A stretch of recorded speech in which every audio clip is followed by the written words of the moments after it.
Hello, good day and welcome to NZ Money Making class. So in today's video, we'll be looking at how 86FB, the fight 86FB and Flutterwave actually had.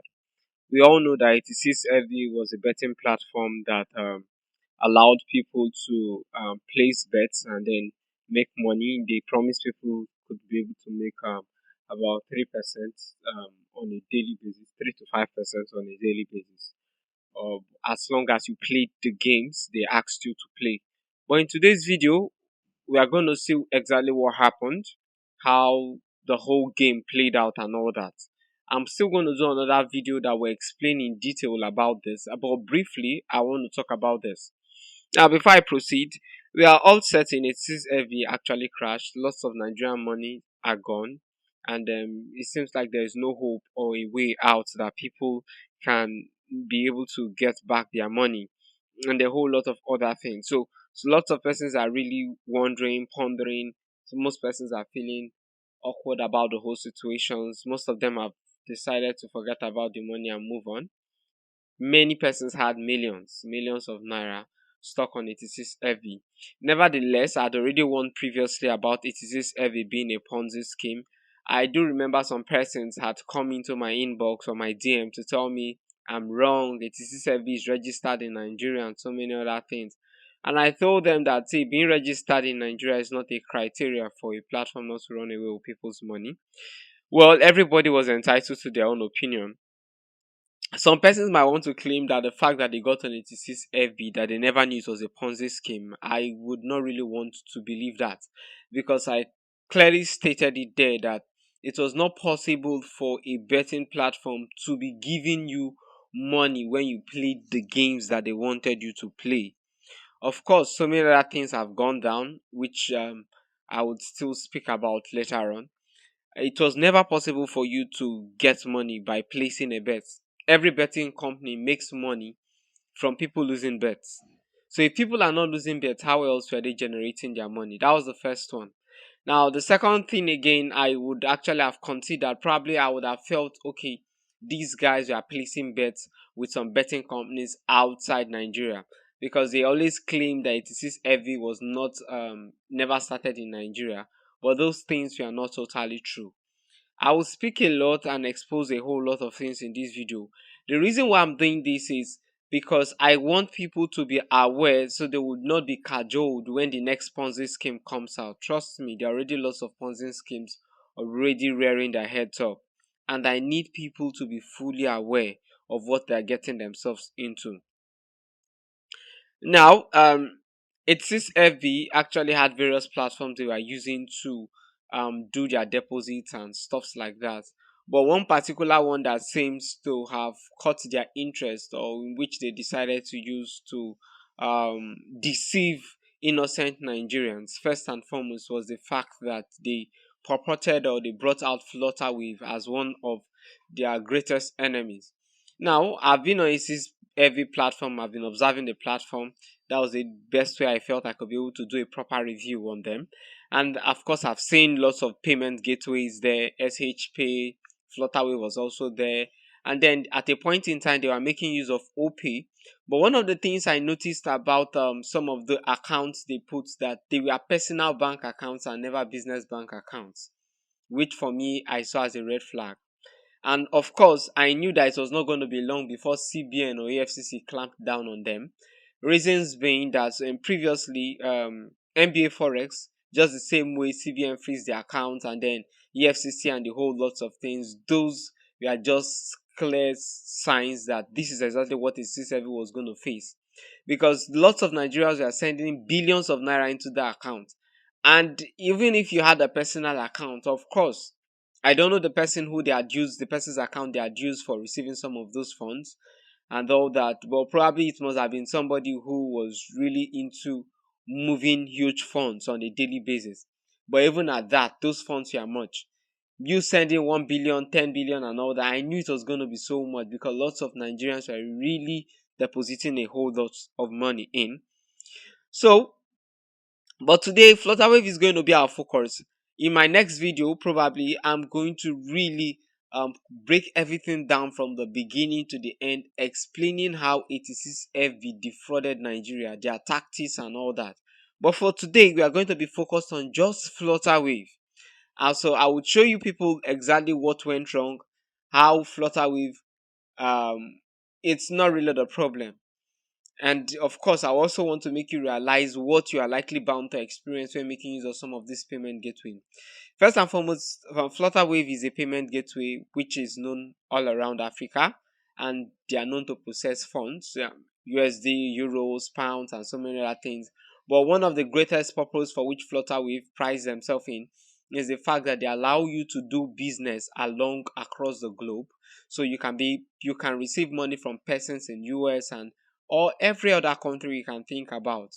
And the thing is, dollars is usually quite acceptable. They have not yet been launched in some countries, but they tend to be they are one of the largest in Africa when you want to talk about fintechs.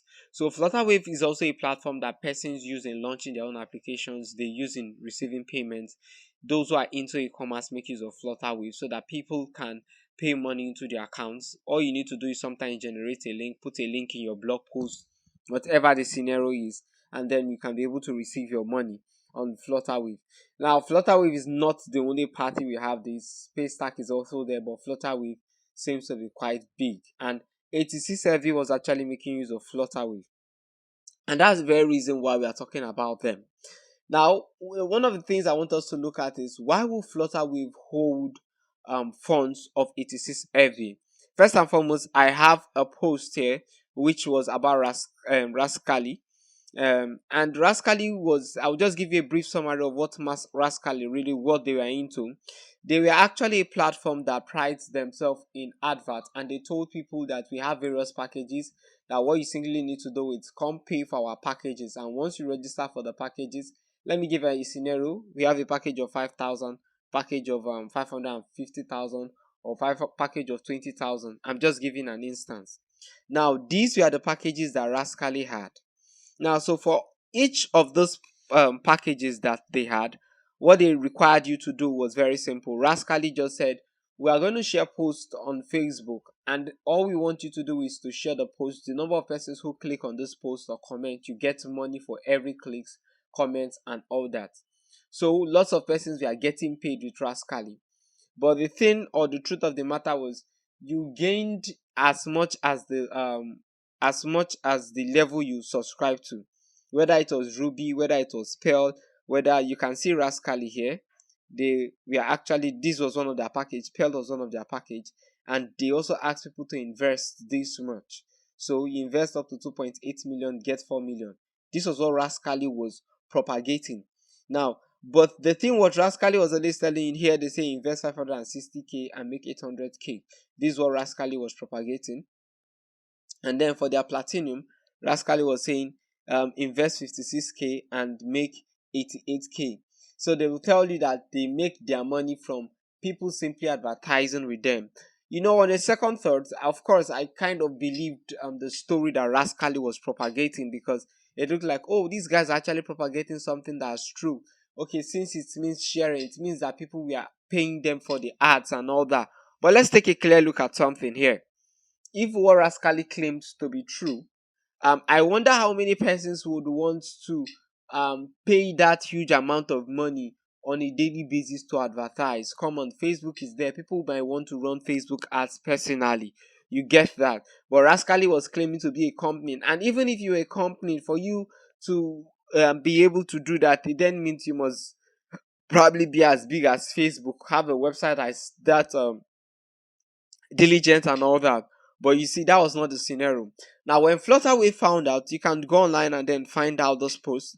Now, when Flutterwave found out about what these guys were doing, that it was not a pure multi-level marketing, one of the first things Flutterwave did was that they freezed their accounts on Flutterwave. They did not allow them to pay anything. Of course, Rascally claimed to be good in talking to people and stuff like that, and a whole lot of other things. But when the whole issue was happening, but it was said, according to this report, that based on an interview that was done with the owner of Flutterwave, it was said that even after the money was refunded back to Rascally for the month where the whole issue happened, that rascally never returned the money back. So here you can see that they said they had 4 subscription plans, and these were what they were priced and a whole lot of stuff and all that. So they have various subscription plans. The other one I showed you was their investment scheme. So I don't know, doubt lots of persons would have invested with them nevertheless. So, but at least for this one, this was the amount of money people were paying. And if you referred persons, you would also get some income or some earnings from Rascally. That was one of the things that they promised persons. But Flutterwave closed them down because they saw them as a Ponzi scheme. Paystack also had the same issue with Rascally, and they also, it looks like they refunded their money back to them and closed their account to them, telling them, oh, of course, one of the messages they'll tell you is that you're operating a high risky business and all that, so they do not allow it on their platform. So those are some of the things that they face. Now they moved from Paystack to Flutterwave. That was when they actually crippled them. They crippled Rascally finally. But it was said that they never refunded the money back to the people who invested, and those persons never gained from whatever thing it is that they put in. Okay, now one of the things people need to be aware of is that Flutterwave would not want to side with Ponzi schemes. Secondly, they are under the government, and they will not permit anti-money laundering. They will not permit people to use their platform to send money out. So usually, if they are going to permit you to make use of their platform, it has to be evident that you're really doing a business. Your business is probably into e-commerce. People are buying ebooks or something. You have something that is legitimate. You are not defrauding people. They would not even allow you to use their platform in sending money out of the country just like that. Imagine somebody sending 1 billion today, 1 billion tomorrow, 10 billion. Flutterwave would definitely want to look into that. So one of the challenges 86FV faced was the fact that Flutterwave suspected that these persons were into Ponzi. Now, I'm going to still pinpoint some certain things to show you 86FD was Ponzi, irrespective of the things that they try to claim and all that. So, I had a post one of the admins on the group posted, which I'll be showing you guys briefly. Okay, so this is what one of the admin actually posted. He said, of course, the admin of this group will definitely be posting what they sent to them on Telegram from 86FD. So he says, I want everyone here to support this motion. Now, you can go and attack them on social media, public harassment. All of una will harass me. Make una put una talent into good use. Do it on social media to Flutterwave. That's one way we can support, even if we are not in Lagos. Let's play a vital role in this and support 86FB. They need us now, and we need them as well. Our fund and money is at stake here. So let's not sit and look. Let's take action. Now I'm coming. Okay, so here is another stuff. This is what they said.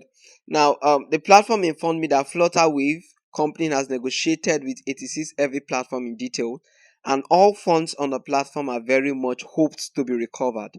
Now I hope everyone will leave a message to the Flutterwave payment company and tell them to return the funds to the platform as soon as possible. The platform promises everyone that after the funds are returned, the payment will be made as soon as possible. Flutterwave company address. Now, okay, so this is something that we see here. Now, of course, one of the things they began to do now was to try to make people feel that they could be able to get back their money. I'm going to still show you guys something here that probably would open your eyes exactly to one of the problems I was trying to raise. Now, please take a look at this. See what it says. It says, since the USDT exclusive plan lost the game, the team is communicating on the platform to calculate the compensation amounts. The team will deposit funds for everyone based on the members' funds later to ensure the safety of all members' funds, except for Naira members purchasing USDT plan. Please tell each other thank you for your cooperation. So this is what I need you to understand. Of course, usually when 86FV, if they give you a game and the game fails, some of the things that they do is that they refund your money back to you, back to your account. So my question now is, 86FV claimed they never had any money. I don't even want to talk about the other payment gateway they were using, because they had like up to 4 or 5 options, and they kept on changing payment gateways several times. So a company that had up to 4 or 5 options for receiving money, and as long as I'm concerned, Flutterwave was actually one of the most expensive, because Flutterwave was not just charging you a fixed fee, Flutterwave was charging you based on percentage. Let me give you an instance of what it means when you're being charged based on percentage. It means that if you're to deposit 1,000 naira and they tell you it's 1%, they will charge you. It means they will take 1 naira. But if you're to deposit, okay, let me make use of 3%. It means that if you're to deposit 100 naira, you have to pay 3 naira. If you're to deposit 1,000, you have to pay 13 naira. If you're to deposit 10,000 naira, you have to pay 300 naira extra. So you can see that the zeros keep increasing. Now, that is what is called based on percentage and not a fixed fee. So irrespective of the amount of money you're depositing using Flutterwave, the person depositing was paying more fees. Of course, yes, somebody will say that's already way expensive.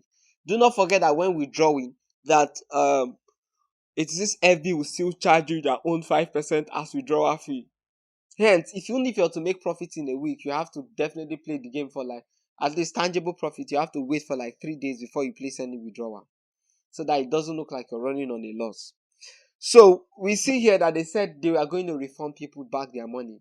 The question was, how were people going to get back their money, since they claimed they didn't have any money and all their money was actually left on Flutterwave? I'm driving somewhere. First and foremost, I want you to realize that majority of websites do not keep money on their websites. They make use of payment agents who actually hold their funds for them. Everything you see on a platform, whether it's an application or whatever it's called, most of them are simply virtual money. It means they're just figures that are given there.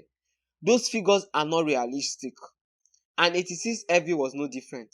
Now let's assume 86FB returned people's money back to them, every individual who played that USDT game and lost.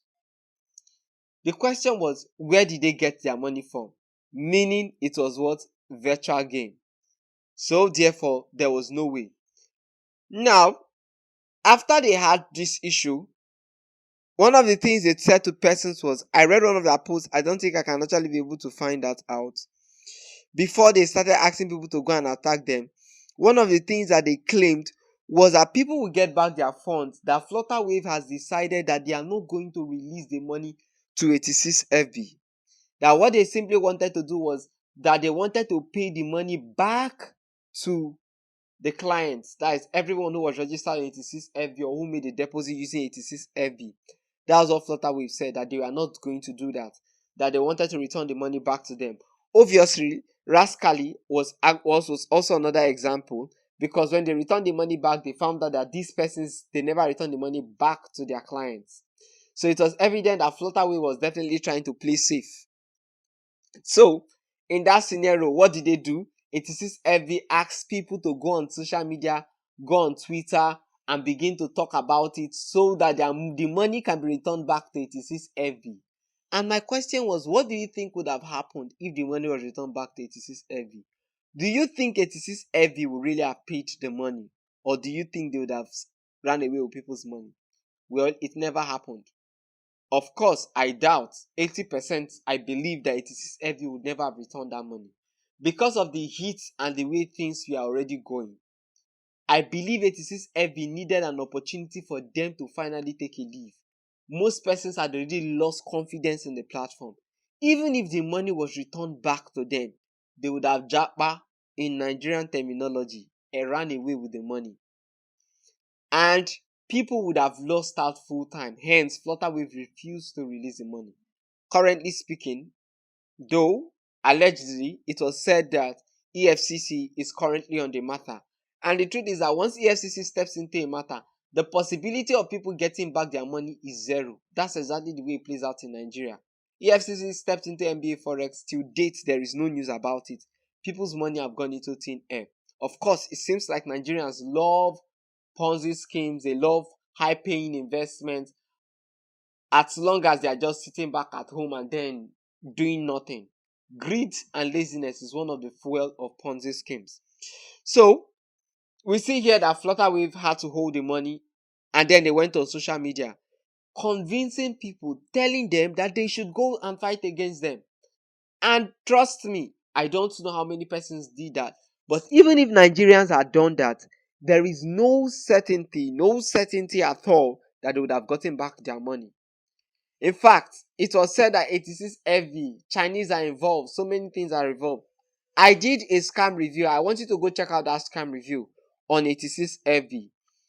The companies they claimed, in quotes, they claimed they were affiliated with. I went on Google, I searched, there was nowhere in which 86FV was affiliated with any of those companies. So, it was said on one of their Telegram groups that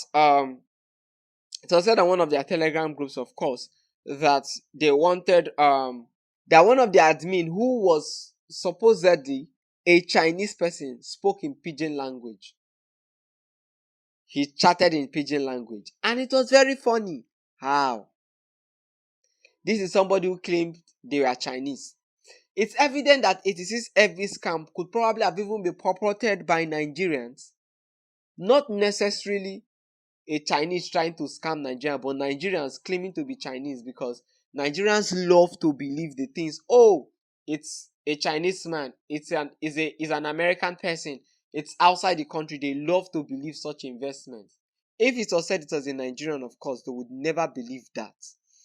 Well, these are some of the things you see about 86FV. Their routes, their footsteps show that these guys are full-time scammers. Now, one of the things they said again in one of their posts, which was posted on WhatsApp, I'm sorry I don't have access to that post on this because it was deleted by the WhatsApp group actually does disappearing messages. So those messages were deleted, that particular one. So I don't have access to it. Now, on one of the charts, one of the things I was said was profit is generated on Flutterwave. Now, take note.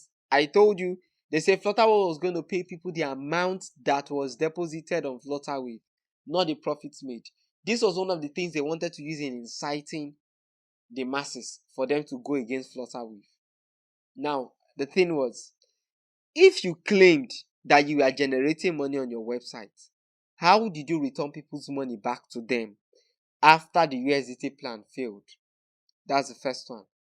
Number two, if you also claimed that you are still, because let me tell you the truth, even after Flutterwave held people's money, stopped any form of withdrawal from 86FV merchant account, even after they did that, games were still ongoing. 86FV was still giving games to people. People were still playing games. So, what really happened? How come you're not trying to tell these people that Flutterwave is not going to pay them their profits, only their deposits? They tried to make people believe that Flutterwave was going to steal their profits and return only the deposits. And the big question is, if the money was on Flutterwave, how are you making your money? How are you placing the bets? How are you actually generating this money that was giving people 5% every day, or 3 to 5%? How was this actually possible? This is also something showing you that these guys were liars. They were lying from the beginning and they have never been truthful. Not at all. So, it then means that people deposit money. Was Flutterwave now your medium in which you are using to generate your profits? How were you making the money? It's evident that these guys were lying. Of course, I told someone, I said, if 86FV was sending their money out into dollars, probably I would have believed they were placing bets on a foreign exchange. But this is not the case, because the money was actually being deposited in Naira. That was the first one. And moving money from Naira currently outside the country is very difficult. Even if you wanted to buy dollars at the black market, of course, it's not that cheap, it's expensive. So how are you going to send Naira out of Nigeria to a foreign country? And take note, people were depositing billions. Total number of Nigerians depositing, of course, I'm sure it was more than 10 billion that they had access to. If Nigerians are depositing close to 10 billion, you cannot be moving, let me even assume that they were moving 1 billion on a daily basis. 1 billion is already a red flag. It's going to be seen as anti-money laundering. How come you're moving 1 billion naira every single day? It then means politicians can use Flutterwave to be able to send 1 million or 1 billion every single day the way they wish. But you see, it's not possible. And so that money was actually kept on Flutterwave. For them to be able to exchange that money, I don't know, because I'm sure that definitely Flutterwave would have kicked against it. There's no way they would have allowed them to do that. So profit being generated on Flutterwave was already a total lie. 86FB using Flutterwave was also a big hoax, a big lie. They just wanted the masses to go against them, so it will look like the masses totally support 86FB, and that way they will keep on gaining recognition.